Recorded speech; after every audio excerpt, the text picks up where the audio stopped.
Hello, ladies and gentlemen, and other assorted gender assignations. Welcome to another Bored to Death RAMBLECAST, where we will ramble at length about various topics, although the topics in question are going to be related to shared universes, and whether that's movies or TV shows and other assorted genre or mediums.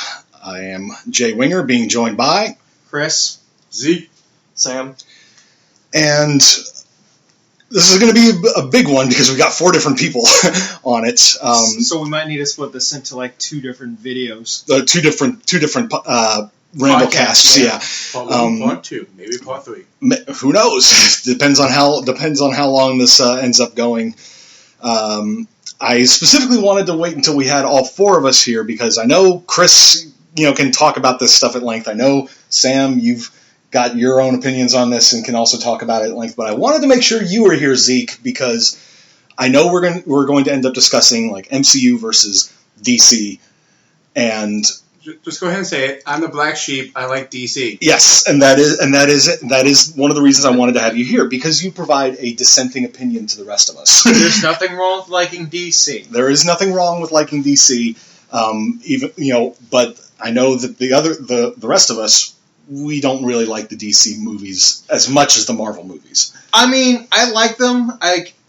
My thing is that everybody is saying like, oh, they need to copy, should have done what Marvel did the solo stuff, did whatever. And I'm like, no, I kind of want DC to be able to do its own thing, because if I wanted to watch something that was like a Marvel movie, I would watch a Marvel movie.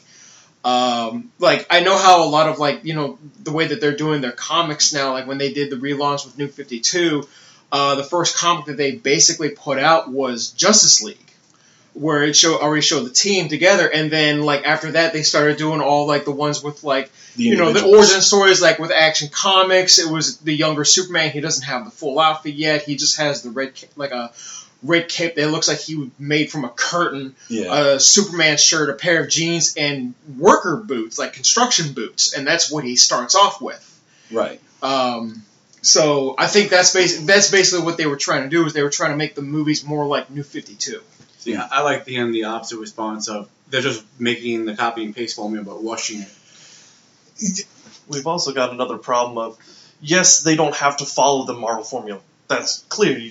I want to see something different. I want to see something out there. But don't go so far of, okay, well, we're going to start off Batman v Superman, but then give the origin story we've seen a million times. How Marvel did it with Spider-Man when they did... They didn't even show the origin story. They skipped over it. They glossed it, completely glossed it, and which was perfect. It made a more streamlined movie. People knew the story. Mm-hmm. They know damn well it was the 3rd reboot of the Spider-Man movie franchise. I remember talking about Dawn of Justice with a coworker who also hates that we have to rehash the same origin story every time they reboot a franchise. Certain ones. And I basically said that in Dawn of Justice, they kept the Batman origin down to 2 minutes, and his opinion was that was 2 minutes too long.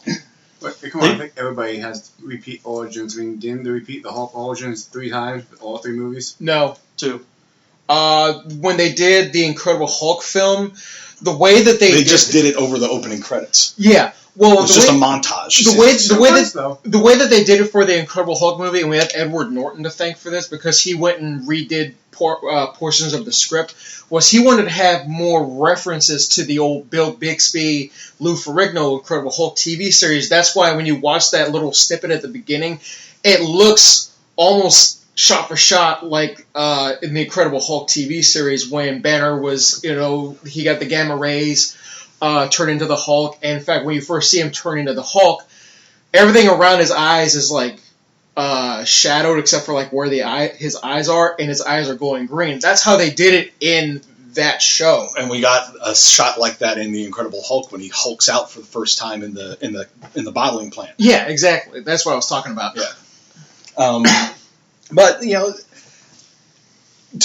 kind of agree with you, Sam, that they needed to make things different, not just follow the same formula. But the issue that I had with the DC universe was they tried to front load it too much. They tried to front load it too much. They tried to hit the ground running way too quickly. I get that they were playing catch up and trying to get on the same plane as Marvel, but you can't run. You have to walk before you can run. Batman versus they also like ridiculously long names that make controversy, so people will talk about it more. Batman versus Superman: Dawn of Justice. Even with the most recent Birds of Prey and the Fantabulous Emancipation of one Harley Quinn. Yeah, it's just it's like that was. Yeah, I agree. That was way too much. You should have just kept it as either Birds of Prey or Harley Quinn. Honestly, stick with Harley Quinn because it's really more an origin Harley Quinn and the Birds of Prey. Not even that. Just cut the Birds of Prey part out of it because so much of the focus was on Harley Quinn. The Birds of Prey themselves don't really come together until the very end. But they each have... And Harley goes her own way for it. I mean, it's kind of like in Guardians of the Galaxy. Like, they don't technically become the Guardians until, like, practically the end of that film. Okay. So, but either way, they should have kept it as either just Harley Quinn or Birds of Prey. Leave the whole... you could throw into the title sequence where she goes about Fantabulous. When you have the good comparison is the Guardians of the Galaxy and Suicide Squad. Practically unknown to most, especially not very. They're not mainstream. That's how you could describe. And then you've got how Guardians of the Galaxy did it. They only kind of had an origin for Star-Lord, but didn't really touch on everything about it. From when he was a kid to where he was there. Well, through like certain characters, it was dialogue only, like with Drax. Yeah, exactly. You find Drax, out they basically a little explain bit from Gamora, a little bit for Rocket. He basically said, I didn't ask to get made. I think there was more of. Groot, of course, gets no origins whatsoever. But that's the important dialogue. So I am Groot is the all important. That's true, and Rocket is just like he only says I and am and Groot exclusively in that order. Yeah, your origin story. He gave it to you. Yeah, there you go. And here's the other thing, and then they tried to do a similar kind of thing in DC with the Suicide Squad, which they told the origin story, and then they told an origin story, and then they told another one, and then another one. I'm like, the only one they skipped over was Slipknot, but I mean, he was there to be the sacrificial in Suicide Squad. See, I looked up the character because I didn't really know anything about this one. I think because he's the man that can climb anything. Well, besides that, I had to look him up from when they first introduced him when they originally did the Suicide Squad comics with Deadshot and everybody, and it's kind of similar to what they did in the movie, just in like the freaking swamps of Louisiana, where they were going against robots, not extra dimensional entities like what Enchantress was creating.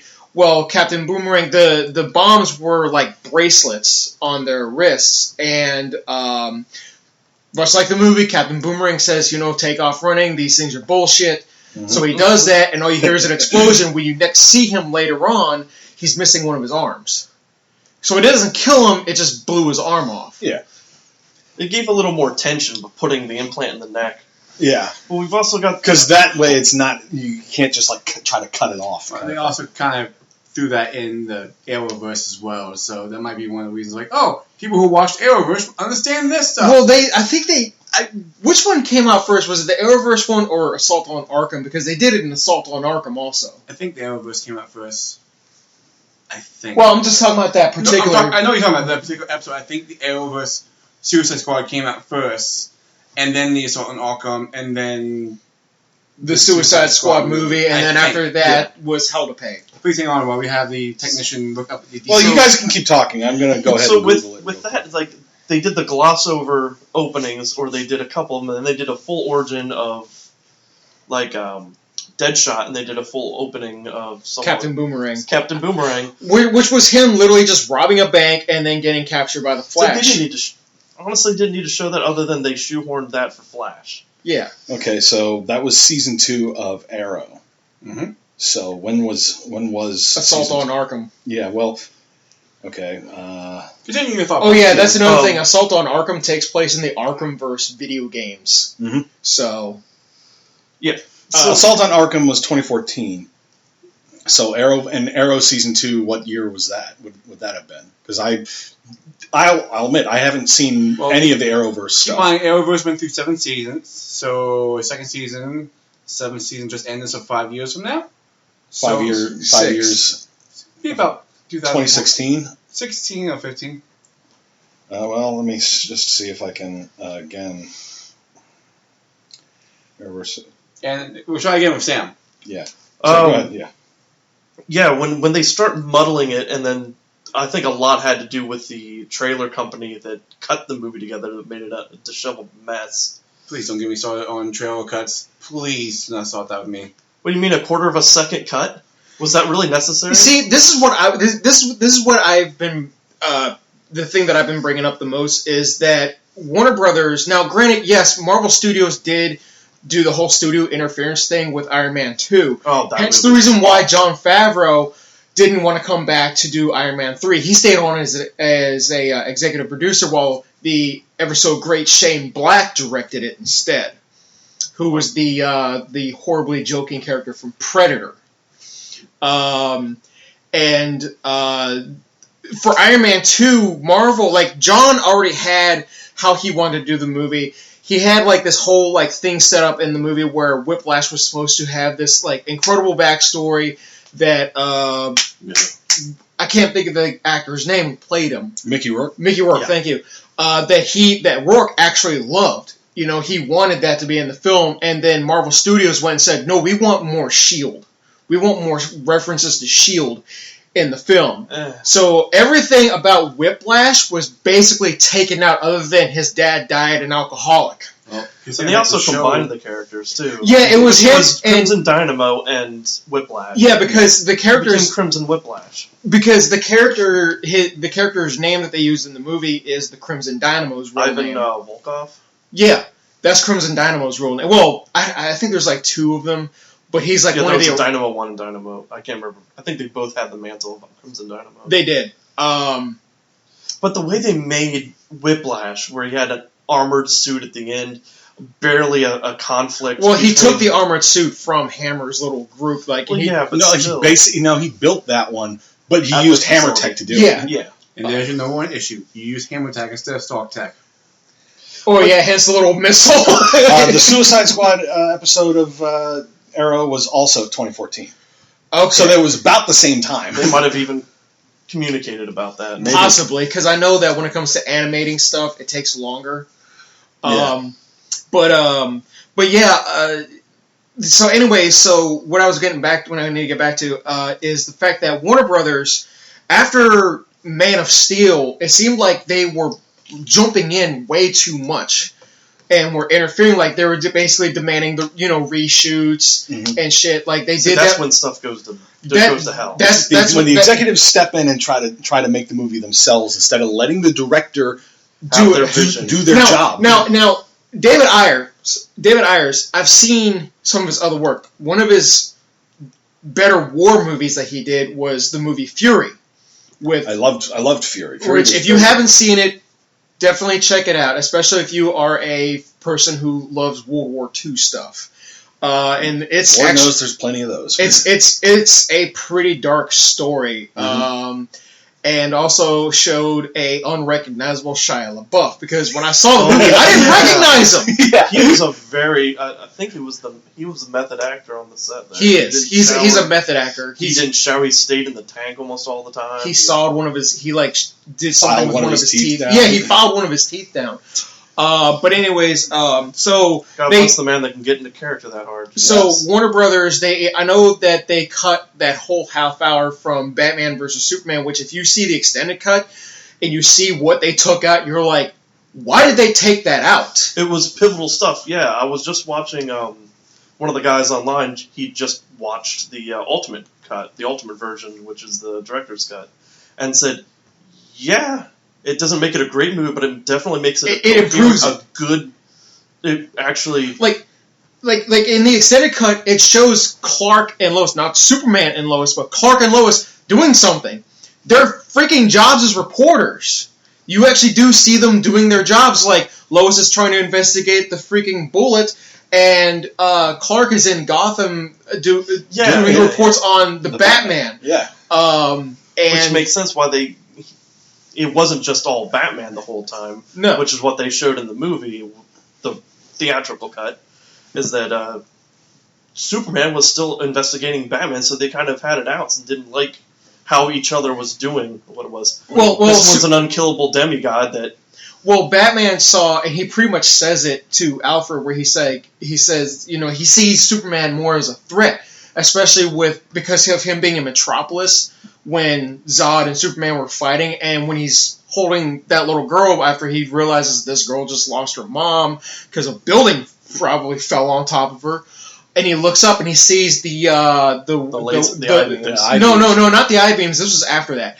No, it was when he looks up and he sees Superman being pushed by Zod, and you see the pieces of the Wayne Enterprise I give it to satellite. him because supposedly I have seen some side by sides, so where that all lined up. I've seen that video too.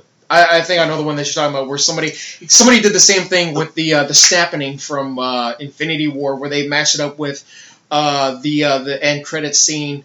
Where it showed Nick Fury, and then one from Ant-Man and the Wasp. I was just going to say Ant-Man and the Wasp. Yeah. Another movie with a lesser-known character made well. Ant-Man. By letting the director do their thing. Also, it helps with the guy who tells the story and tells everything that happens in the last. Lewis, yeah. Oh my god! I want to see that.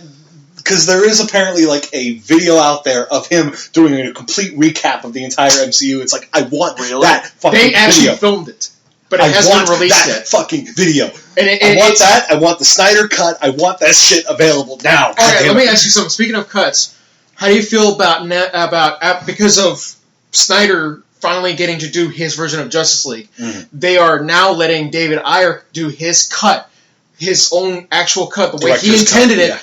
For Suicide Squad. Good. The director's cut made it a little more coherent as well, but if he puts together an ultimate cut, so it's got. Yeah, of course I'm going to see it because I can't complain about something I don't watch. Yeah, that's true. So, like, if they actually took the original cuts of the movie and made it with coherency and not all this flashy neon crap that was just splashed in there, because I'm pretty sure corporate was like, no, Guardians got color. You got to have color. You got to have more color. Color. Yeah. You also got to keep in mind they probably did a lot of the soundtrack too. Don't forget that. They did a lot of knee jerking because of Superman, Man of Steel. Because how many people went ballistic when Superman snapped Zod's neck? Oh, Superman doesn't kill. Superman, and they lost a humongous fan base because of that. But here's the and thing. Now the corporate office is seeing those numbers, going, oh my god, Superman, the icon of DC. He is the god of gods. He's supposed to be like a symbol of hope. He's just killed one person, and the fans just went, fuck this. All right, so this is my argument against this. Oh, we're not cursing the show, huh? Yes, you are free to curse. Just don't load it. Don't go ballistic. No cluster F-bombs here. Don't Deadpool it. Yeah. So PG-13. So we all know that Superman technically has the same do not kill rule that what Batman has, right? Unless you're in the Keaton universe, or in the DC, the current DC universe. How many people do you kill? How many kill? Yeah, exactly. Those weren't cannons. Those were beanbag guns that did not. Oh wait. Yeah, that's why those cars exploded. At what point in time in Man of Steel did Superman say that he would never kill someone? My big theory on that, to go along with it, yes, he didn't say it yet, but what they could have touched on a lot during the end of the movie, or the next time you see Superman, is him dealing with the loss. I just killed someone. I killed someone of the last of my own race. My own planet of people exploded. I only have a few I basically doomed Krypton forever. Now, and that maybe that's the whole thing that prompts him to be like, I am never going to kill ever again. They didn't touch on it though. They never touched Batman vs Superman. He could have had a little talk with Lois about it, trying to get it out of his head. Well, technically, the scene early on in the film where they're all over in the Middle East and she's being held captive by that terrorist leader, and he just kind of looks at her. And she just relaxes, and then he just goes boom and goes through the wall with the guy. You don't see what happens to the guy after that. It would be like A-Train killing Robin and the boys. Hang on, let's put this back into comic book logic. Comic book logic, the man's fine. He's just He has a few bruises because he went through a wall. No, we're going to go with the George of the Jungle log. Nobody actually gets hurt in this movie. They just get really big boo-boos. Oh, there you go. Yeah. That works a lot better. But yeah, so yeah, go ahead. And that's the other thing. They don't really, you can't really do it too well, but humanize Superman. Mm. They have made him, especially in the comics, such a god. They don't make him fallible like other humans. It's like, oh, he can't do this, can't do that. He doesn't have feelings. Oh, he's just an alien. Who cares? But if they show him have emotions about killing Zod, about other things going on, it will give people a little more connection with him.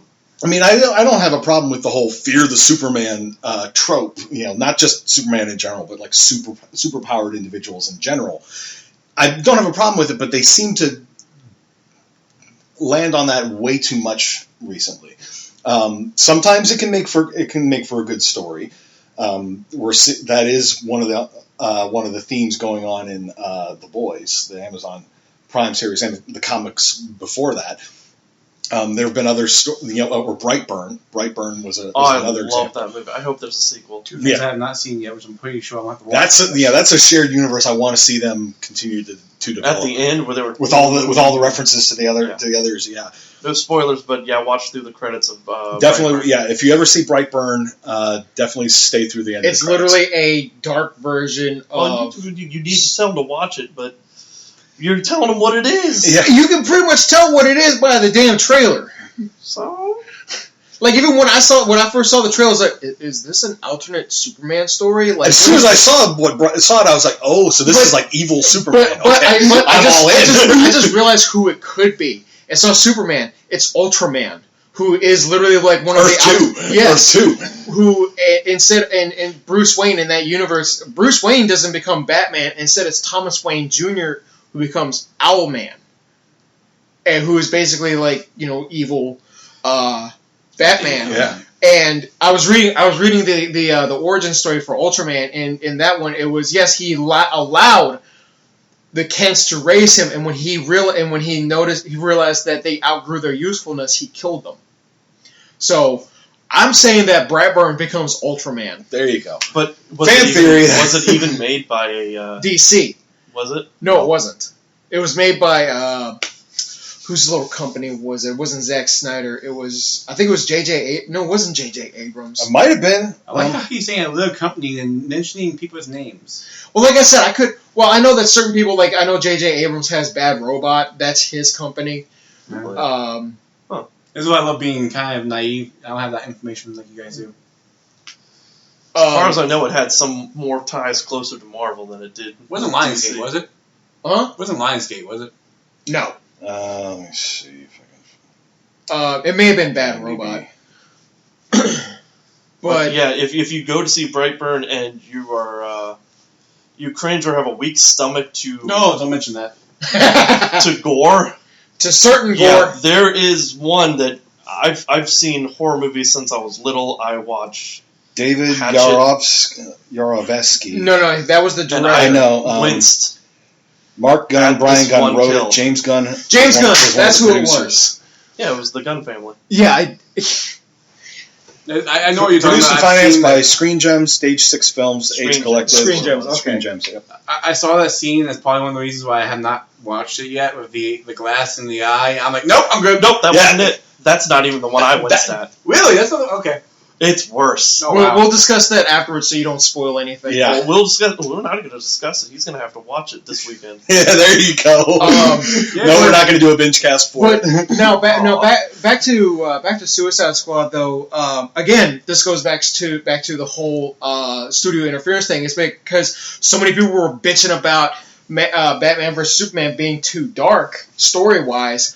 Warner Brothers went and told David to reshoot the movie to make it more lighthearted. On the set of the film, the actors who were playing the members of the squad were told to tap into their darkest part of their lives for their performance. And David even had an on-set therapist to help the actors out. It's like because you're digging up this dark stuff, and sometimes it doesn't always like to go away. Exactly. So I know that the woman who I can't think of the chick's name who played Enchantress and her archaeologist human form, June Moon. All I can think of is her silly ass walk. No, the walk towards the end of the movie where it's that weird sway. She was. Apparently, David told her that the way he wanted her to do was to like walk around in the woods under a full moon, completely naked. And so apparently her sister owns like a. Daniel, what do you want for food? We're getting interrupted by the peanut gallery. Your timing sucks. We'll pause for a second so we can discuss things off mic. All right, we'll just continue doing the Ramblecast without Zeke for the moment. He'll be back in a little bit, but so we were discussing we were off mic discussing some of the Suicide Squad stuff. Yeah, how they front load it so hard with the backstories, and yes, they say a lot of movies show don't tell, but when you've got such an eclectic cast of characters. It would have been better if a Bell Rev seasoned guard would be taking through a new guard saying, hey... Yeah, that asshole guard from the movie. The one who was working for Joker? Yeah. Have him just wander down the hall talking to some newbie about, like, let me give you a rundown of who we got locked up here. It's like, so you don't know... So don't fuck with this guy, don't fuck with that guy, or whatever. Don't worry. Don't put your hand near Croc's lair. Look, ask this guy right here, because I think one of them did have a rubber hand. One of the guards. It would have been great if that was Cash. And then just giving them the rundown of the characters, because we get a backstory for so many people that didn't really need one. Captain Boomerang. It's in his frickin' name. He's a guy with a fucking boomerang. Yeah, but he's a captain of sorts. Yeah, but then they would have to be like, like he robs banks. You don't have to go that in depth. I mean, he doesn't. Okay, he's Captain Boomerang. And honestly, having the asshole guard just refer to him by his real name, it's like, and then just make some sort of mocking little thing. He robs the bank. It's like, what do you rob a bank with? Oh, that Captain Boomerang? Oh, that's right. But use the Captain Boomerang name, or whatever? Professor Boomerang. Just give him something stupid. Yeah, just like Boomerang Billy over here, Captain Boomerang. Basically, make it a sarcastic nickname. Have the guard just be like make you hate him, because that guard that the Joker interrogated, I didn't know it was a fucking guard.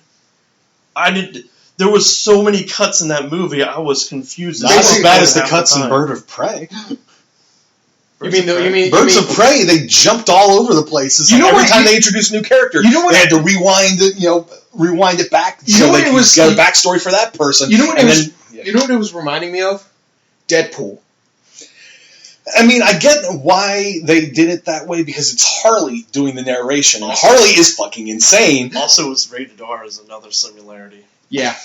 But I think they said that was the lead character with high ties to the color red, jump cuts, backstories, speaking over their own the same flashbacks. Thing. I didn't put that together. I was trying to let them stand on their own. When I was watching the movie in the theater and she kept doing that, and I'm just like, why is this reminding me so much of the first Deadpool film? Like when he was just like, I need to take you back from before I squeeze these ass into these red tights. I mean, it made sense in the first Deadpool movie but it was just the one flashback. Yeah. Birds of Prey... Not only do you have the flashback, but it rewinds and then plays it back up to where you left off with that character. Now that we've got you caught up.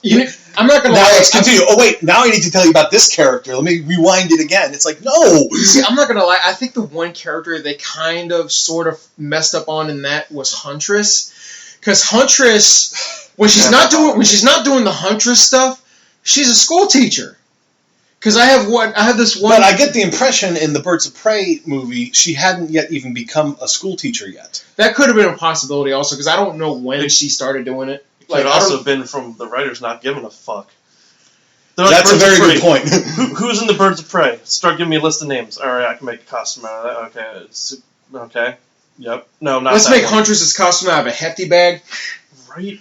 Like, And let's change Cassandra Cain from being a laser guided tyke bomb with experts martial artist into a chubby. Well, technically she doesn't become that way until Batman recruits her, because she does in the comics. She does become Batgirl. Yes, but she wasn't trained by Batman. She wasn't. She was trained by her father, David Cain, the #1 hitman on the fucking planet. I'm pretty sure Deadshot's fighting for that spot. I don't know. Do they have numbers like the other movie? I don't know. Although something that occurred to me just now while we're talking like Birds of Prey and the multi backstory thing, it was almost kind of reminded me of Smoking Aces. I don't know if you guys ever saw that. No. Saw that? I've seen trailers. Well, in Smoking Aces, they do a lot of sort of backfill on a bunch of the different mercenaries and hitmen and stuff that are all converging to seemingly get to cash in on the contract on this mob informant. And that's like the first half of the movie is setting up all these characters and their motivations and everything. And then it finally all erupts with this just huge like action sequence. It's actually pretty good movie, and it has a couple twists thrown in there. Granted, as I was watching, I kind of saw one of the twists coming, but it still played out pretty well. So I have to ask the two of you this. Smoking Aces 2, though, you can skip. So I have to ask the two of you this. So with Suicide Squad was supposed to be their version of Guardians of the Galaxy, hence the similarity in the soundtrack, correct? Mm-hmm. Okay, so how do you feel? An intern's iPod? Huh? Some intern's iPod? Yeah. But at least the Guardians of the Galaxy had plus they did have some... Yes, it was dated because of... Yeah, and that was their theme. Well, it wasn't just all modern... Well, the thing is that James picked it because a lot of those songs meant something to him. So anyways, James Gunn, after he got fired from Marvel for some tweets that he did like 10 years ago, 10, 15, whatever year, how many years ago, and I saw this coming.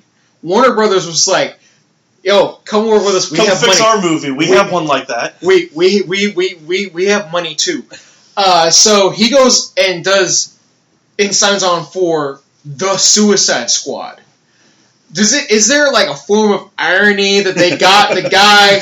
No, it's not irony. It's literally they jumped at it because they knew that if anybody could fix it, yeah. And it was probably their most broken movie out of the DCEU so far. That it would be the person who made the similar movie that it was practically trying to rip off, and the way it was made made the other two successful. So why not grab him? We need to grab him to fix the damn thing. And also, his cast. Holy crap. Nathan Fillion is in it. He's got pretty much the entire crew back. I was just talking about the character cast before I saw the actors. I'm like, I'm already interested. Was it King Shark, Polka Dot Man, Ratcatcher? Ratcatcher was, I think, the one that I was not expecting. What's the other one? The one John Cena's going to play. I don't even know who he's playing.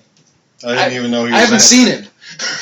I haven't seen any of the stuff related to I think he has something to do with like a Superman-esque power. I think he's wearing tights and a cape, which is just perfect for scene. All right, I'm not gonna lie. No. I'm not gonna lie about this. So in MCU, the cool thing is like, all these characters.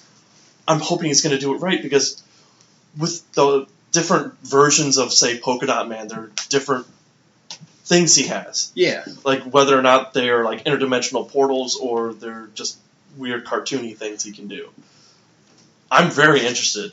Pocket dimensions. I'm not. I thought Polka Dot Man because I could have sworn I saw him in a Spider-Man comic once. Because I'm thinking of the Spot. That's who it is. That's who I was Polka thinking. Dot Man himself is Batman villain. Oh. He was probably one of the lesser known making Batman his return now. I'm not back yet. Oh, okay. Oh. So anyway, he's not here. Ignore him. Yeah. But you'll know when I am back. But the movie that I thought James was going to sign on for, Green Lantern Corps. I honestly thought he was going to do that film. The first thing I thought immediately was going to be, hopefully, a new Suicide Squad, and I was You were right. pleasantly surprised. Pleasantly. But James, honestly, willing for James that admitted that he was glad that he got fired. Otherwise, he would. And he said that he wanted to work on Suicide Squad. He's going to be one of the first directors that's worked for both the DCEU and the Yeah. Marvel. Because he's going to have that under his belt, and he's like, I could also put on I'm going to put it out there now. Successfully revitalize Suicide Squad for the DC universe. He'll be able to charge a lot of money if he pulls it off. But he is signed up. When I say if he can pull it off, not necessarily him. If DC will let him pull it off. Look at what he overlooking. Like Brightburn's a good example. That wasn't by him. It was his studio, but it was also family members of his. True, but I'm just saying, Suicide Squad. If his Suicide Squad does well, and DC keeps their fucking hands off it and lets him do it. Good news, though. So sure he won't take that shit. apparently, Time Warner was bought by AT&T. Yeah, I did see that. And AT&T, they were the ones who basically said, "Hey, Zach, you want to put your version of Justice League out, right? Here's $80 million." And it'll be a year or so before he has a chance. Well, he needs to release it. But he said that there are unfinished scenes that need to be filmed. Yeah. So he needs to get Ben back as Batman. I heard Ben was. I didn't hear anything. I know Henry came back. Yeah, I know Henry definitely came back. Henry came back as Henry Cavill that's because he's one of us. he is a complete. He spent his quarantine time painting Warhammer figures. And everything that he does on The Witcher also. Yeah. Nerd. Yes, he is, and that's glorious. Nothing So bad. we got back to the part where she says, "Why'd you say that name yet?" No. No. I mean, that's we haven't been there just yet. bad writing. No. That's just bad writing. No, see, this is the reason why they did the whole Martha scene, is because it's because their moms have similar names. It has more to do with the fact that Batman realized that if he killed Superman, he is killing someone's son. It finally humanized the alien for him. Yes, and so him realizing, if I kill him, I'm killing someone's son. I'm no better than the guy who killed my parents. So that's what did it. Now, what? Granted, but it was bad writing because we never really got that explanation in the movie. See, to be honest with you, I mean, yeah, it took me a few viewings to realize it, but after a while, I was like, he knows that if he does this, he's no better than the guy who shot his parents. But the issue is, it took you multiple viewings to catch that, and if you don't catch it on the first viewing, it doesn't happen. This is my problem, and I love DC, and I want to say that, but they should have put the animation storylines in the movie aspects, and then took the movie ones out, because what we're talking about right now just happened in the Justice League Dark Doomsday with the scene with Robin and Batman. Oh, Dark Apocalypse. in Dark Apocalypse War. Apocalypse War. That's Where right. he's sitting there and you see that image of the guy with the gun pointing at him. Yeah, That's what we're talking about right now. yeah. If they'd thrown a little flash, in Dawn of Justice with Batman basically pointing a gun at Superman effectively. Well, in this case, it was a kryptonite spear. The spear. If he'd had that flash of him, seeing the guy pointing the gun at his parents in that moment, it would have made a lot more sense. He did have the grenade launcher that shot the kryptonite grenades, but the kryptonite tear gas. But in all honesty, I'm just gonna say this right now. I think he may have thrown in a little bit of Scarecrow's fear gas in it, because when he was like, "Breathe it in," that's fear. I swear. It would have been, but who knows? But they took that line from the movie itself, the animated movie, in the comic book. Dark Knight Returns, which... Breathe in. I want you to think about this in your darkest moment. That I'm the one who beat you. Yep. Which, to be honest with you, let's face it, and Batman has admitted this, if Superman was to go full on, Psycho. on Batman, he could easily kill Batman, and he knows that Superman is not going to do that. I just think of this. That's why. Kind of like Irredeemable. I don't know if you ever read that. That's why Batman has no problem going full on brutal on Superman because he knows He's like, I am a squishy meat popsicle going up against a god. I have to use every advantage I can get. I think of the meme that happened where it's like Superman kills Batman, and all of a sudden a cloud of dust goes around the planet. It's kryptonite, and it kills Superman.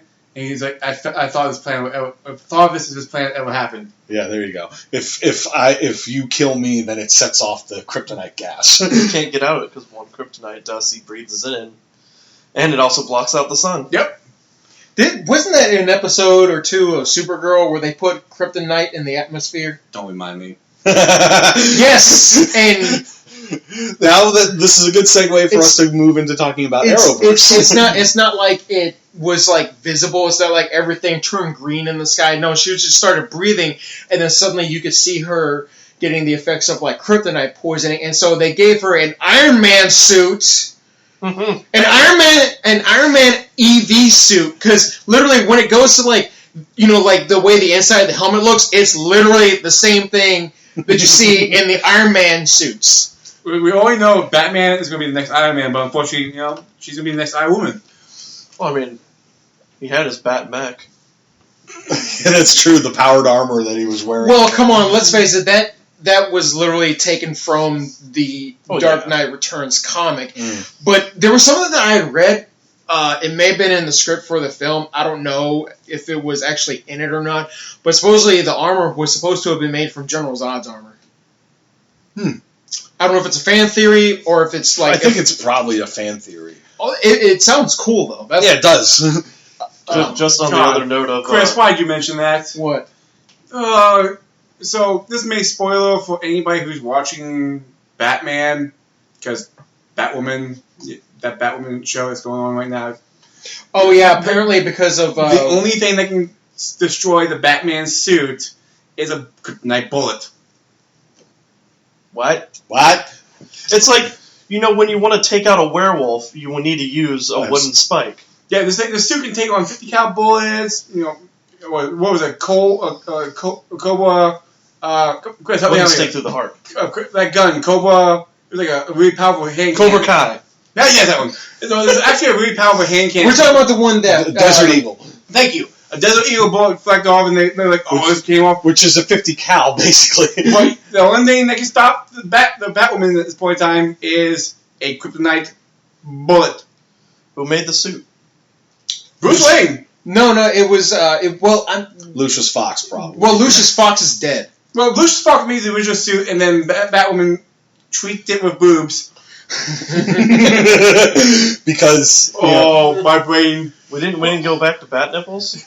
So I know... Is it on the ludicrousy of that movie? Well, let's not forget Robin had it too. I will say this, and I know we're going to get into DC, and I need to say this now. With Batwoman, there was a commercial that pissed off a lot of people.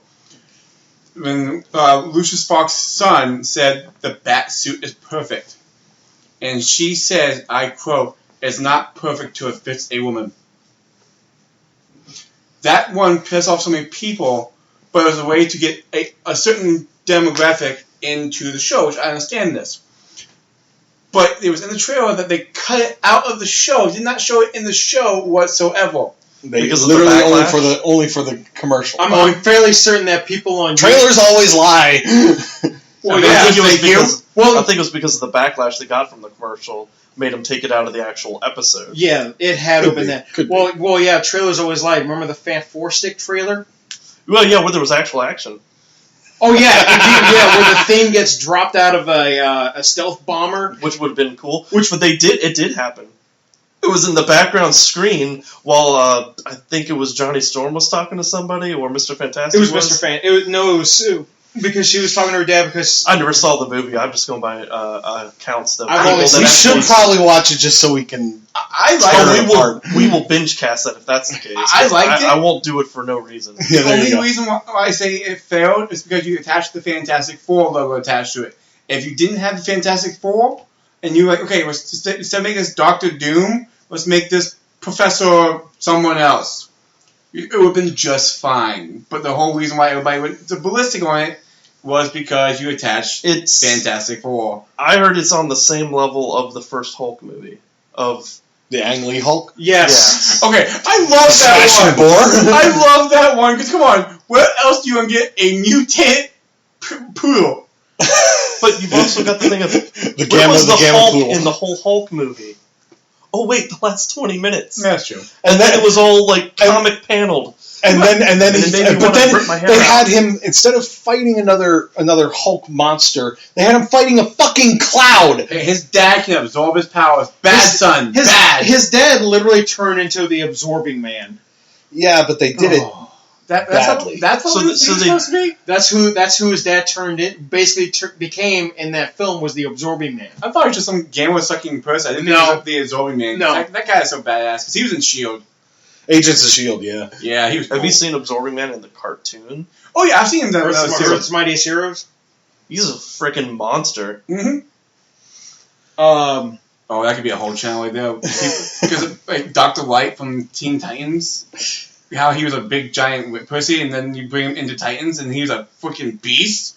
Oh my god! Oh, he's worse than the comics. I'm not going to get into detail with that one, but Mhm. Linkara, I have Linkara to thank for this one, is that he apparently raped one of the people in the Watchtower. Well, damn. Mm-hmm. The things you And- know. And they and used, Vigilante let him live. Ooh, This was when the writing for the comics was really, really bad. I mean, New 52 had a lot of bad writing. No, The no, writing- this was worse. the whole Dr. Light thing, that was part of the Identity Crisis yeah, storyline, wasn't it? yeah. It's like, I don't necessarily, I haven't necessarily read all of these things, but I've heard of a lot of these storylines and know about some of the details about what went on in them. So that's why I just wanted to clarify. For anybody who hasn't read the comics and wants to know what we're talking about, that's the one to look for. Another one time. Identity Crisis. Okay. So Sam, your wife pointed this out when Aquaman came out, was that a lot of the solo films that were coming out at the time they had some sort of a theme going on. Like Wonder Woman was a war movie with superheroes. Aquaman was a treasure hunting film with superheroes. How would you describe Shazam? Coming of age story. Coming of age With story? superheroes. Well, it's just like Ant-Man was a heist movie with superheroes. Doctor Strange was filmed by the same guy who did the Insidious films. So, sci-fi / horror. Yeah. And apparently Doctor Strange in the Multiverse is going to be a straight-up horror movie, and I'm like, I'm yes, a please. little worried about it because the original director was getting his vision was getting stifled by the studios, so that's why he left. Well, how do you feel and about? now we have Sam Raimi. Yeah, how do you feel about Sam Raimi picking up, like him coming back to Marvel, but still telling Sony to go screw themselves? All I'm going to say to this is, you worry about that. I'm a Venom diehard fanboy, and my director is the guy who did the CG for the Gollum in Lord of the Rings. What has he directed? I think this is his first time directing. He's a first-time director, but he's an amazing actor. So going from an actor to a director, you know how to tell. Andy Serkis. Andy Serkis, he's a fucking Andy Serkis is an amazing actor, and I don't know that he gets enough credit for what he has accomplished. I'll give him that. I love him as an actor. I'm just his first directing chops. I'm scared. He runs an acting school for people who he have directs to do, the people to act to do the mocap stuff. You know, one person he taught. I get the impression if you can teach that sort of thing, you can probably transition into directorship pretty well. Directors just tell people what to do. They don't really do a whole hell of a lot. If you want to see the writers, what the management? You mean their agents? No, if you want a good video on Andy Serkis teaching someone how to do motion cap, go on and look up the episode of Graham Norton where he taught like how to walk like an ape. Not just any ape, Planet of the Apes movies. But was he Caesar? He was Caesar. I think he also did some of the mocap for King Kong and Skull Island, but I might be wrong about that. He might have given some pointers. We're talking Andy Serkis, right? Yeah. Well, what else was he in Marvel? Oh yeah, he was in the Black Panther movies, but he was also in Age of Ultron. Well, I mean, yes, as Ulysses Claw. Yes, I know, same character as he was in Black Panther. Yeah. A little disappointed he got killed. Yeah, me too. Well, I mean, he was off-screen killed. He's not killed until you see a gravestone or a casket. Well, no, Even he that wasn't might even killed off camera. No, he wasn't. He was only shot in the side. He wasn't shot in the head. Well, I suppose he could. In theory, he could still be alive, but I somehow doubt that Killmonger would have let him live. You forget, if it were anybody else, I could have bought it, but Killmonger strikes me as the kind of person who doesn't half-ass that sort of thing. But that's something I got to go on like a minor rant about is Sony with their they fucked up 3 Spider-Man films in a row. They went back on what they said they were going to do with Venom, which was they were going to make it a R-rated film. They were going to show Venom eating people, which you only saw like Tom Hardy even said those were his favorite. They asked him in an interview, "What are your favorite scenes in the movie?" He's like, "Yeah, well, my everything favorite that scenes got cut out." Everything that got cut. It was like 15 minutes that got And cut they out. never released an R version or a director's. I Or would an have bought. unrated, Not yet. I would have bought that film on the home video release if it was the extended cut of the film. I will not touch that film until I see those scenes re-added to the film. or at least made available. Now, I'm not going to lie. Even though the film's not out yet, Morbius looks like it's a better film. Between the two, Morbius looks like it's the better film. Morbius is still Sony, right? Yeah, He does unfortunately. these are fighting words that he's throwing down now. Unfortunately. Yeah, that's right. Honesty, Yeah, Chris is speaking ill of Zeke's favorite. Here's what we got to remember: when favorite character. we're going by trailers versus a full movie. This is true. You can make the Well, movie that's look what like I'm saying, the best thing ever. Again- Or stick. Trailers always lie. Well, but, I like, blame again, Avengers for this. I said it before, I'll say it again. Avengers is your Avengers was not the first case of trailers lying. The trailers have lied Misleading. have been lying for decades because they have one job, and that is To get your ass in the seat. to get you into the seat in the theater, or Hopefully to pay for a ticket. to buy it on video, or maybe rent it on video. But their goal is to get you to spend money to see it. ticket sales. Exactly. I'm thinking of Wreck-It Ralph now. There was a scene. in Speaking Wreck-It Ralph. speaking of some of your favorite characters. Well, no, we're talking about. But anyway, we're talking go. about kind of faint scenes. Because there was a thing in Wreck-It Ralph where they're driving home, going, "What was your favorite part of the movie?" My favorite part wasn't in the movie, and it happened at the end of the credits. It's like it was in the movie. It was in the movie. Yep. They played people so hard on that, and I loved that. Oh yes. Not to mention, this fits in with our theme of it's a multiverse of sorts. Mhm. You've got the Disney princesses in it. You've got Star Wars in it. Well, it's basically all things Disney. You have Baby Groot in it, which, by the way, they actually did get Vin Diesel to voice Groot for that one scene. Vin That's Diesel- just like, Yeah, well, well, I'll take it. talking Between of actors who are enormous geeks, Vin Diesel, Well, yeah, he plays freaking Dungeons and Dragons. Yeah, he's a huge D&D fan. I know. I He's heard that also he. a gamer. I heard that he played Dungeons and Dragons on the set of Chronicles of Riddick with Dame Judi Dench and some of the other actors. And I'm like, motherfucker, why did you not have a camera recording that shit? They would have known that they could have just thrown that stuff on YouTube or even put it in the But special that was features. back before that sort of. Well, some people would argue it's still not cool, but before there was actually an audience for that sort of thing. The cool is no longer cool. The uncool is cool. Yesteryear's uncool is now the coolest thing. Back in high school, if I would have mentioned I like superheroes, probably would have gotten beaten up. Now, if you don't like superheroes, you're gonna get your ass kicked. You don't play video games? Fuck you, I'm gonna kick your ass. Like, after Endgame came out, What are you doing playing a Game Boy? I get my Game Boy taken and thrown on the ground. some of my coworkers, they hadn't seen it yet, but I saw it. I was like, all right, well, when you see the movie, please come and talk to me. Exactly. That was So- the same case in my office. So when one of them had seen it, he comes up to me and he literally just walks up to me and goes, "I saw it!" Which movie?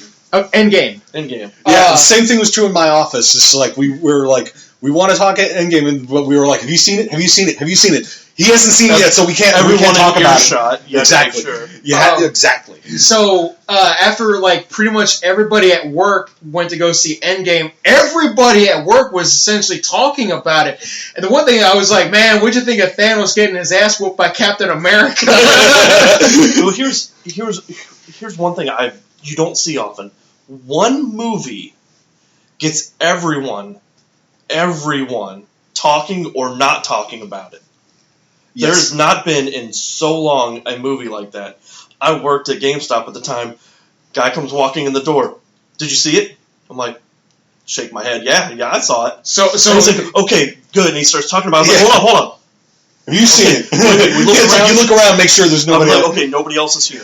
Go on. It's like the sheer fact that everybody accepted we can't discuss spoilers unless everybody in earshot has seen it, and that people held to that. Did you hear in, I think it was China, somebody came out of the movie theater spouting off? no, it wasn't China. It was here in America. I've seen the video. Some dude came. Are you sure? It was Yeah, some dude.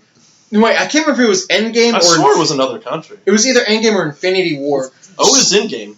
Somebody Because came. he got the shit beat out of him. Yeah, some dude came out of the theater, went into the lobby of Lounge, the movie yeah. theater, and just started yelling out spoilers, and everybody ganged up on his ass and beat the shit out of him in the lobby. They didn't drag him out or nothing. No, they just wrecked his shit and left. Now, They I were don't actually necessarily just moving. approve of them beating the shit out of him, but I do. I approve that they at least tried to silence it. Sam, I remember what you said you wanted to do as a joke was you wanted to come out yelling out fake spoilers. But now knowing what would have happened if I said anything close to what would have been No. perceived as a spoiler. No, the What one about that your you ass? told me what you wanted to yell at was, and then Batman comes out with the Justice League. That's right. I remember you talking about that. I just don't even remember coming. that. I remember coming home after I saw Infinity War because I saw it like 2 hours before practically everybody else in the house, and I'm just sat at the table eating my dinner. And I just looked up at you guys because you were getting ready to leave. I was like, "You're not ready," and they're like, "No." You were like, "No spoilers." I'm like, "I'm not spoiling anything. I'm just saying you're not ready." And I repeated, no spoiler. Now, how does everybody feel about Tom Holland, who's very talkative? When he was I love doing, that guy. when he, God bless Tom when Holland. they released, I think it was the second trailer for Far From Home, he did an intro for the trailer where he was like, "If you haven't seen Endgame, do not watch this trailer." And He just loves talking about things. And I love he is Well- so enthusiastic. It's like he forgets himself. well, when they were doing He's got the ADD or something. when they were doing like promotional interviews for Infinity War, and it was him and Benedict Cumberbatch. Whenever they asked a question, I love this. Cumberbatch, the second Tom started talking, he's like, "Well," and then Cumberbatch was like, "Ah, da da da da da da." Because they had to pair God him bless up him. with somebody that would be able to I would love to see him. Shut him up. do some overseeing of how he would speak. I But would. didn't he didn't get a full script for that movie. No, Only because got they- his line. It was him. Because they knew that he It was him and Mark Ruffalo. Because Mark Ruffalo messed up. I know exactly where you're going. I want to see him and Mark Ruffalo do an interview. That's all. I just want them to do a movie together.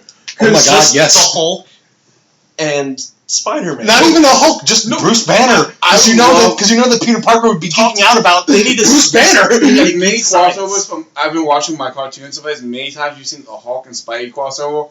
It needs to happen in a movie. Well, it needs to happen, but that's not going to happen as long as Sony is still controlling the Spider-Man stuff. Well, We've also got Universal still has the individual rights. No, they don't. Well, they don't anymore. They lost it. supposedly the rights reverted for all the Hulk characters back to Marvel. God. Oh, Well, I heard they were going to do something with Ross. where they're going to turn him into the Red Hulk? Yeah, in like the upcoming movies. I didn't hear anything about Red Hulk. I wanted to see them finally bring back Abomination because I want that Gamma Wars movie because they And teased. not just him, the leader. Well, yeah, they teased Hold the on. shit out of the leader at the end of the Incredible Hulk Didn't movie, and Hulk we haven't go- seen shit. Hulk went off and he went on the war planet and fought. Did he make any other stops while he was out there? Not that we know of. Because I want Planet Hulk. Well, technically, when you see the Well, Hulk, Planet with that- Hulk, they would need to exile him from Earth again. the problem is that the armor, like the that he's gladiator wearing, the armor? gladiator armor, that is taken directly from Planet Hulk. That's basically what they like. Thor Ragnarok is literally Planet Hulk, but on They threw Thor. but and- it was on a different. First off, it was on a different planet than what Planet Hulk took place no, on. I think they still called it Sakaar. Well, it may have been. It's been a while since I've looked this stuff up. But they also added a character who was in the comics but hasn't been used in the comics since like the 70s, and that was the Grandmaster. Jeff Goldblum. And he played himself perfect. Yeah. As always, right? Literally all he did was put some makeup on him because he's weird. He's weird enough as he I is. bet he had that robe in his closet. But in the original comics, the Grandmaster is the one who started the Contest of Champions, which is now a freaking video game, a mobile phone. Oh no, it's also an arcade phone. Kind of. And I have many good cards. And on his little tower that he has is Bill. all of the the statues of all the different champions. One's Man Thing, one is right. Ares, and then one is Beta Ray Bill. Yes, Beta Ray Bill's head is on that. It's the closest thing we were going to get to seeing him They've confirmed They've confirmed him for the new Thor movie. Beta Ray Bill is going to be in that film. Now is Throg going to be? Oh yeah, they're back in that too. From what I've heard, they're bringing back the two dudes from not Throg, the two dudes from Ragnarok. Korg, Meek, and Korg and Meek. Yeah, supposedly they're back in it too. Of course they are. This one's still Taika Waititi, right? Taika Waititi. It's not Taika Waititi for. No, I don't know if he's directing, but he's obviously going to be. He's going to be Korg. Kind of a loose connection. Taika Waititi is going to be in The Suicide Squad. They don't have a character for him, and John Cena's character is Peacekeeper. Okay, there you go. All right, continue. This is something I think we were discussing off mic. I can't remember now, but anyway. But yeah, Love and Thunder. They've already confirmed so much stuff for. Like apparently, it's supposedly Chris Hemsworth's last Thor movie. Supposedly. I wish we didn't have the internet, but I'm glad we have the internet. Because if we didn't have the internet, we wouldn't have to have these kind of conversations. Like, I think he's in this movie. I just want to be surprised. That's all I want. That's one of the things. Until the trailer comes out, well, you won't be surprised. Here's the kicker though: is for Beta Ray Bill, the reason why he has his own hammer, the Thor powers, and everything is because he and Thor were duking it out outside of Beta Ray Bill's ship, which is housing like the vast majority of his people because they're refugees. Because he thinks like the Asgardians at one point. It's basically like that. Beta Ray Bill thinks Thor is a threat because he doesn't know who the hell he is. So they're duking it out, and Odin summons Thor back during the fight and brings both of them to Asgard. And it turns out Beta Ray Bill is able to lift Mjolnir, and so he's like, well, we can't just give you Mjolnir. So instead they give him his own hammer, which is Stormbreaker. Which I found weird that they put it in the movie, like, Stormbreaker. Damn, isn't that Beta Ray Bill's? So I'm thinking that what's going to happen in this is... He's going to pass off the hammer. He's going to pass off Stormbreaker to Beta Ray Bill, and because apparently, what's her face played Padme from the prequel Star Wars films. Did we talk about those? No. Okay. They're not considered the those prequel. That shall not be spoken. The prequels, the Star Wars stuff is not. I don't consider shared universe because it all says Star Wars. It all says Star Wars. Do we not talk about we don't talk about the third Venom movie? Ever that doesn't exist. Spider-Man 3 does not exist. See the reason why I said Sony messed up 3 Spider-Man films in a row? Doesn't exist. And, that was not Venom. And heavily disappointed me. Well, there are reasons behind that. That was studio interference on the third film. Oh yeah, I know. That. Heavy studio interference. Can we get the Sam Raimi cut of that? There's an editor's cut of Spider-Man 3. It's on Vudu. Yes, well, I'm advertising. You have that so we can watch No, I that. don't. You bastard, you. I know who my dad is. Shut up.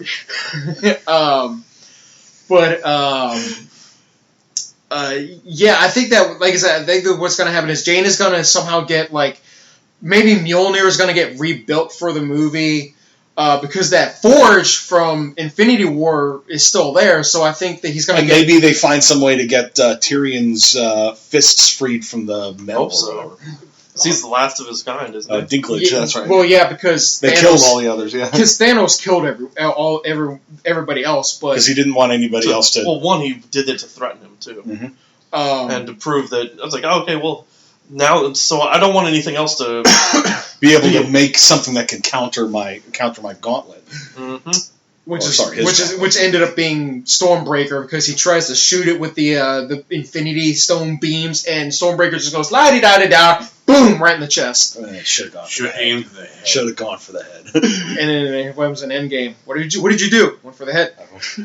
He sure shit did. Yeah. Well, first he went for his arm, then he went for the head. That reaction, remove the threats, then take off the head. when that happened in theaters, Was like the entire audience just lost their shit when his head went rolling, and I heard no lines after that. yeah. All you heard Good, was good and silence. bad experiences with the movie theaters. Uh-huh. First time seeing it, you don't have to worry about spoilers and whatnot. But if it's a comedy, has any kind of remotely close to funny lines, you'll never hear the next two lines. Oh, like in Dark Knight? No, I'm getting to that one. Avengers. When Thor or Hulk beats the shit out of Loki, And everyone's cheering. everybody, and then I saw that movie Oh, twice. I went to see that movie twice in theaters, and both times. Now there was a little bit of a gap. There was like a 3-4 week gap between the two of them. Because I figured I'd go back when there's maybe a little less people, whatever, a little It was less still rowdy. packed, wasn't it? Freaking still packed. And both times people were sitting there cheering and laughing, so I didn't know what the hell Hulk said till after I bought the movie. And now, like what you said about Dark Knight, where Joker kills the one dude with the pencil, and he goes, ta-da! It's gone. Same thing. It was like I saw that 3 times in theaters and never got to hear it. not until you saw it. This is one of the reasons why I like the cheap theaters. Now, here's the reason why I like what we're doing right now. Just release them at home, please. I can hear it. I could also go to the bathroom when I want, and I don't have to worry about screaming shitty kids. My personal favorite, I'm going to get kicked in the back of the head constantly by a little 5-year-old brat with a man. I don't get that when I sit in the very back of the theater. I can't get that at times. I get the unluckiness. That's why I go with you guys. So I don't get the unluckiness. You can reserve seats. Now, in the back of then you couldn't. That's true. Little Jimmy. Next time you need to bring Mike and Ike's with you and throw them at him. It's like, here's some Jimmies for you, Jimmy. Now, I heard supposedly for the next Doctor Strange film, and I don't know which one they're going to bring into this. I know that one was already introduced through Agents of S.H.I.E.L.D. Ghost Rider. Oh. I don't know. It's not Robbie Reyes. It's I know. It makes me so sad. Robbie Reyes was the second one, right? third. Well, if we're counting, all right. So if we're not counting the original Western version, which is the Phantom Rider, it's Johnny Sam Blaze. Elliott. It's Johnny Blaze. It's Dan Ketch, and I guess we could count Vengeance. Also, I'm not really sure. He's more like an anti-Ghost Rider, where he has his own thing against Ghost Rider, but it's the Dan Ketch version. But Robbie is supposed to be like the third Ghost Rider, essentially. Also, if we're not counting the 20... Wait, they said they're not going to be using Robbie Reyes? I think it's the Dan Ketch version. It's either the Dan Ketch or the Johnny Blaze version. I think Johnny Blaze gets the spirit of vengeance back after Robbie. Well, I know in the comics, the two... Johnny Blaze's Ghost Rider and Robbie Reyes' Ghost Riders both meet. Johnny beats the shit out of Robbie's Ghost Rider and tells him he's like, you're a spirit of vengeance, but not a true spirit of vengeance. Now, granted, yeah, you do have that little scene in Agents of S.H.I.E.L.D. where Robbie is giving the backstory on, and the episode is called The Good Samaritan, if anybody wants to check it out. It's probably the best season for Agents of S.H.I.E.L.D., in my opinion. I will pause you for 1 second. What? This is the best Ghost Rider out there. Live action wise. CG was beautiful. I heard it fell off after the first showing of him. No, he's The reason why they couldn't afford it. It was like $3,000 just to animate him. Seriously, I have to show you the animation of him transforming into Ghost Rider after this. It was beautiful. See, that's what scares me about stuff when they say we're not going to use any of the characters that were already established in other mediums, like the TV shows. And I'm like, why? Because it feels like a waste. It shows how good it is, but then you can't get him in full effect anymore in a movie. Well, if you like Arrowverse, you just kill your person, Deadshot. Deathstroke. They didn't kill him, they just wrote him off. No, Deadshot died. No, I'm talking about, Deathstroke. Oh yeah, he walked. Well, he also lost his powers and found his son. He found family. Yeah. But you can kill him. He found redemption, basically, is what you're going Sort of. I feel like Deathstroke was wasted in the Arrowverse. I'm sorry. So this is a good segue into the Arrowverse. Yes. Again, we were getting we tried to go there. And we were getting way off topic by mentioning stuff of movies that haven't come out that really only have ties to one universe. Yes. You see, it like unless you do what Chris told me, which is the multiverse has the DC universe and the Marvelverse. So in the comics, Sam, you were telling me about Lockjaw, one of his little teleportation things. Whenever he teleports, he not only teleports from like one area to another on a planet, but he can also like travel. I think he's cross-dimensional. He's apparently cross-dimensional because it showed what it looks like from his point of view when he teleports, and it shows this like Doctor Who tunnel. And if you look close enough, it shows like different like areas that he could go to in terms of like multi-dimensional. One of them is the DC universe, and they kind of confirmed this when they did their whole crossover. Like The Amalgam comics? No, not the Amalgam. This is before that. The Versus. Which where caused the amalgam to happen.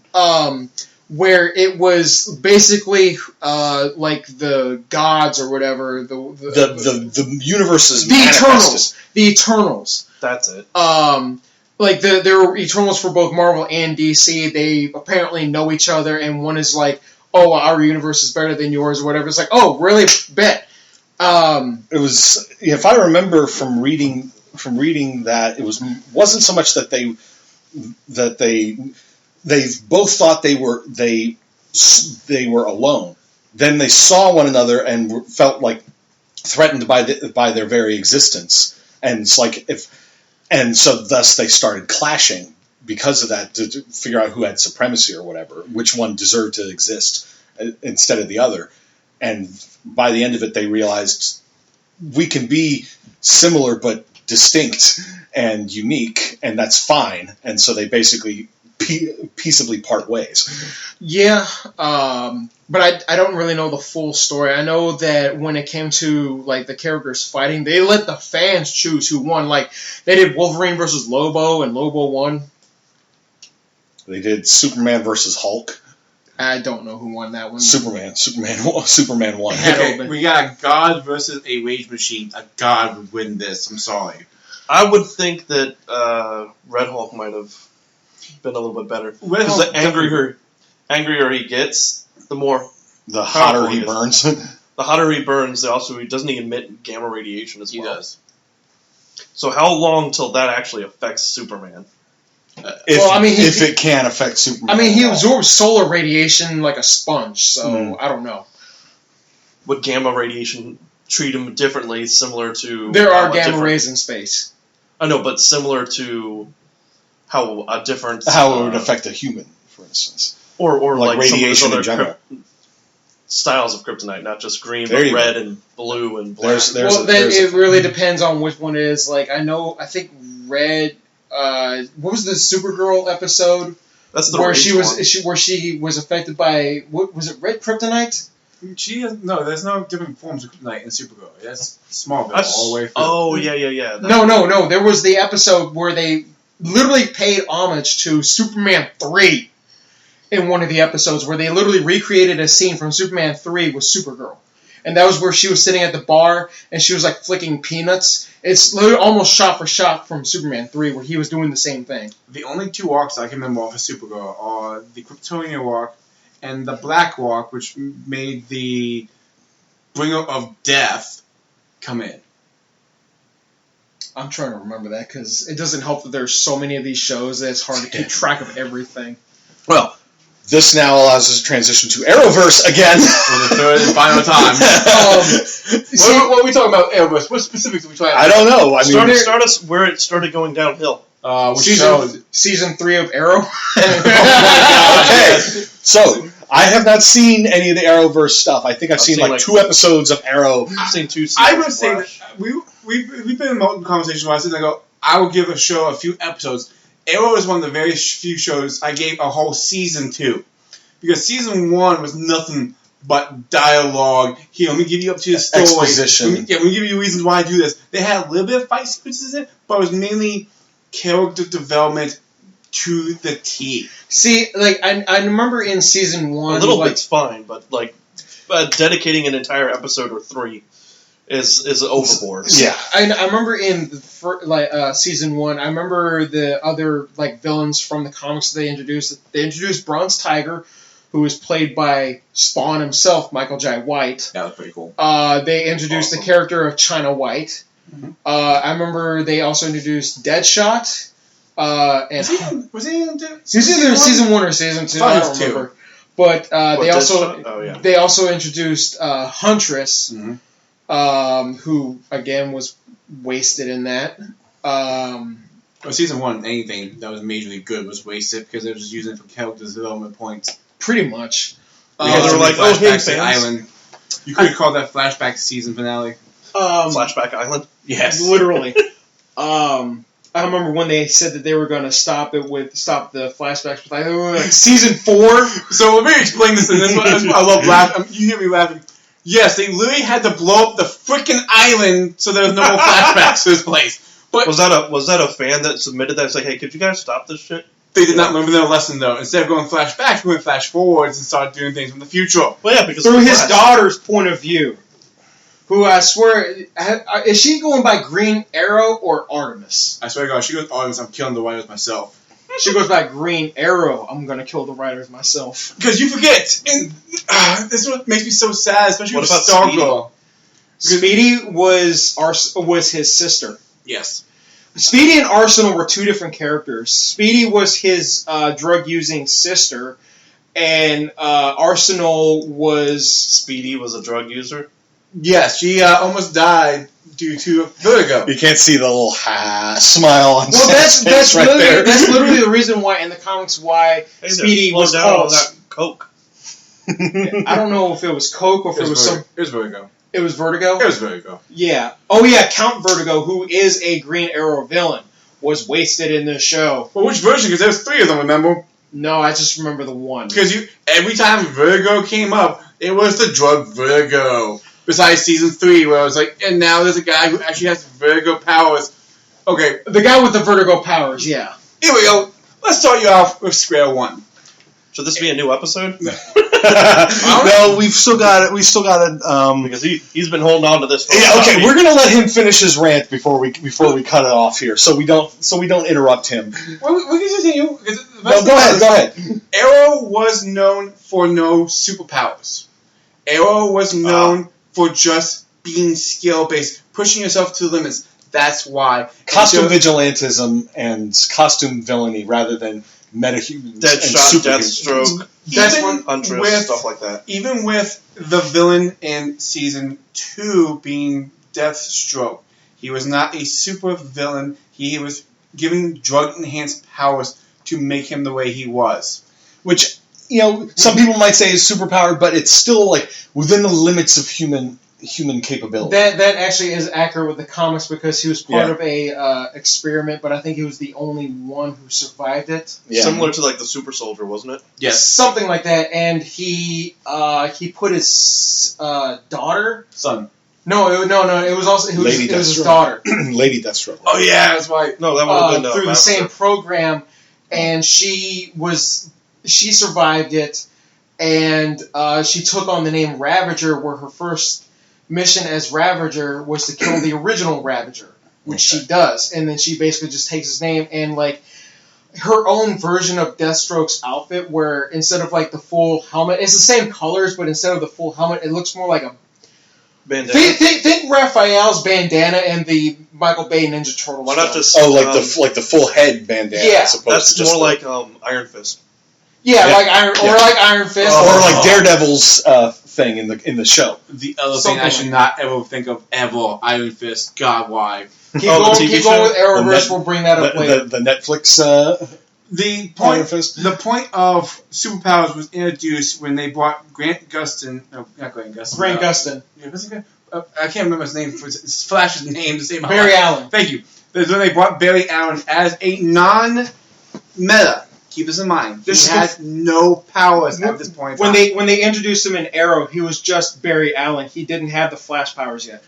And they did the episode because I swore they did this in the episode where they show him get his powers, and then the next episode was when they did the Flash. Was the next day. That's when they started doing the side-by-side shows, and from that point on, when you had metas in the franchise.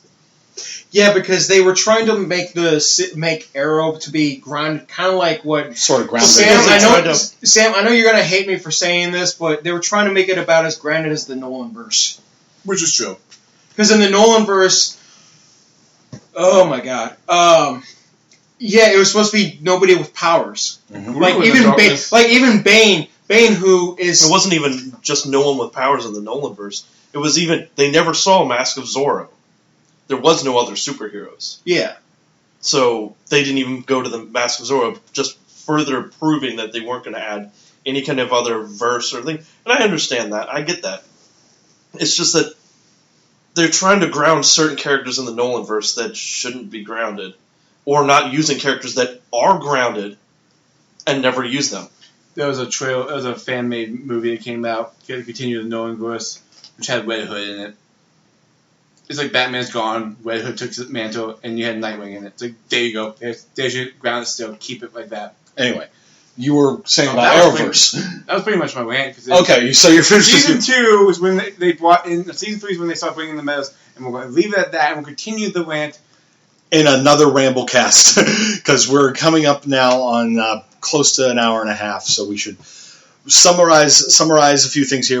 We've clearly got enough we can do for another Ramblecast on shared universe stuff. Not necessarily still on DC and Marvel. Maybe we can talk some other stuff in there. Continue the Arrowverse. But we and we'll continue talking the whole one on pretty much DC, and then after that we can do the other ones. What we haven't even there's the MonsterVerse, which is the Does that exist? Huh? The MonsterVerse? No, that's Godzilla. No, I thought when you meant the MonsterVerse, you meant the one that was supposed to be the Dark Universe. That's the Dark Universe. Okay, the Dark Universe, which the Mummy started, and was a perfect was a perfect example of trying to front load too much. But so there's the MonsterVerse.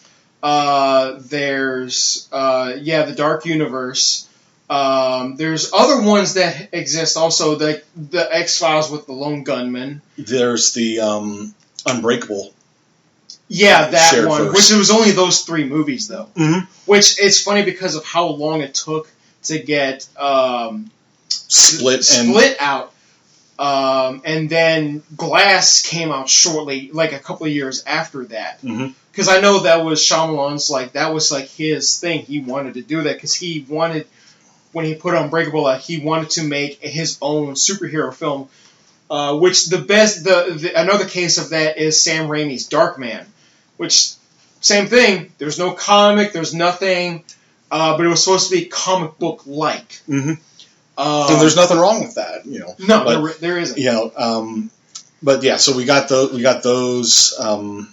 What other shared universes can we think of? I also want to do the original Universal Horror. Yeah, because that was its own universe. Because one of the earliest cinematic universes there was. Exactly. And it's not like we're just pegged down by existing universes. Exactly. What would we like to see? What RoboCop in anything? RoboCop and Terminator. I did have I had RoboCop, Terminator, and Judge Dredd. Because technically, RoboCop and Judge Dredd. While we're on talking on that, Chris and I have discussed doing a Ramblecast so he could talk about this fan idea that he had. Okay, so we might need to say this for another. Yeah, we can at least tease it here, but so there's one that I was reading about. It's in regards to Predator and Terminator. Is that in Predator? They said that when they sent in several teams to go and look for this councilman or whatever who had his own little group or whatever, and that's when they find that they were all skinned by the Predator. It's like nobody's come back from this jungle area because every single team that they send in disappears. Right. Okay, now I remember where you're going. But Dutch's team, everybody gets wiped out except for him. And no. so they took Dutch and modeled the look of the Terminator off of him because he was the only because he was the only one to survive. Now, what happens to Dutch after that, nobody really knows. Correction, they do know because it's now in that new Predator game. Have fun with that. The Predator hunting ground? That's literally just a game. It's like saying Friday the 13th, the game is canon with the movies. You just said it, so why not?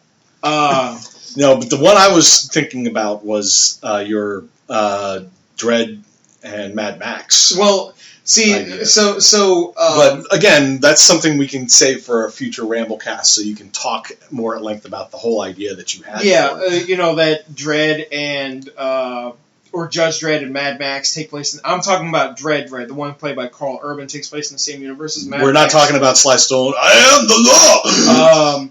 And that like a lot of those movies do take place in like this because it's not just mine. I was reading of like fan theories that movies like Predator, Terminator, RoboCop, Mad Max, Dredd, and the Alien films all take place in the same universe, essentially. Why not? I'm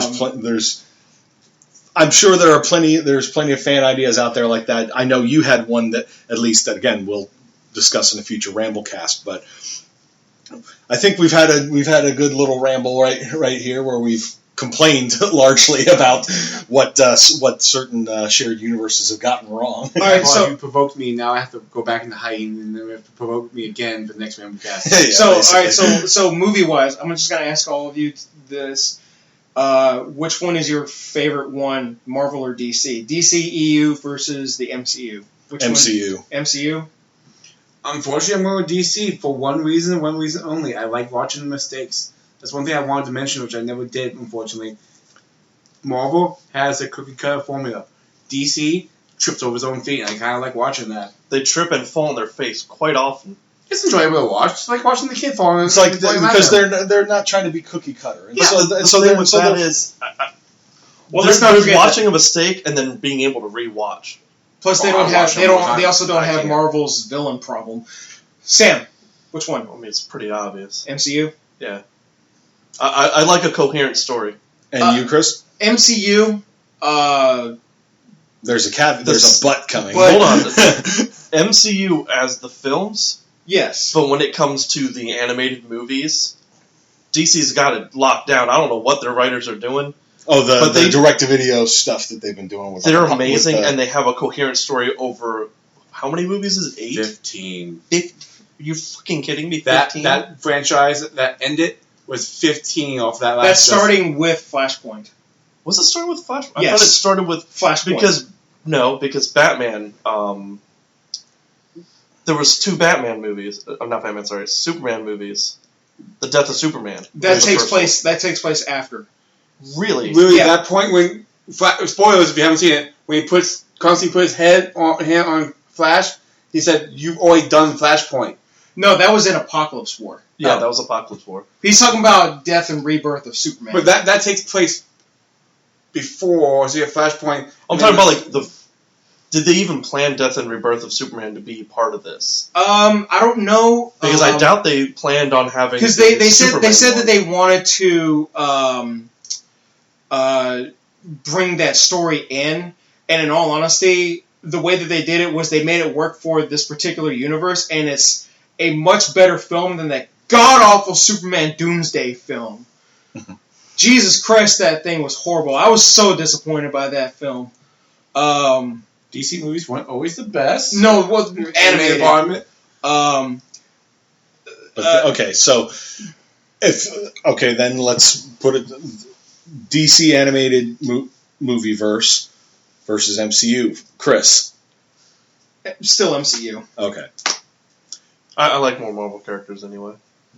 That's fair enough. And they've done more justice to the characters I enjoy. Plus you probably grew up watching the Marvel Power Hour growing up, where it was Iron Man and Fantastic Four. I still have to stick with DC because I think of the funny things, like for example when Green Lantern tried to restrain Superman with green chains.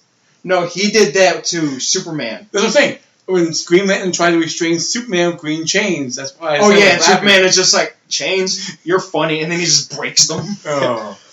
But so that about wraps it up for this edition of the Ramblecast. As I said, we've clearly got enough here. We can do another one. Are we going to do a Ramblecast extended cut? No. What is that? The extra half hour? No. We'll do another Ramblecast on another one on the shared universes at a future date. We can call the next one the non-wife edition. Hopefully.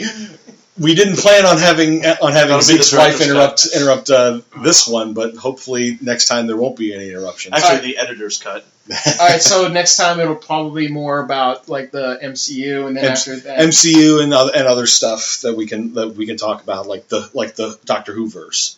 You and I. There's two spin-off series for that. Mm-hmm. But that's all for future editions of the Ramblecast. So. For Chris, Zeke, and Sam, I'm Jay, and we'll see you next time. Next time. Next time. Next time. Next time. Next time. Next time. Next time. Next time. Next time.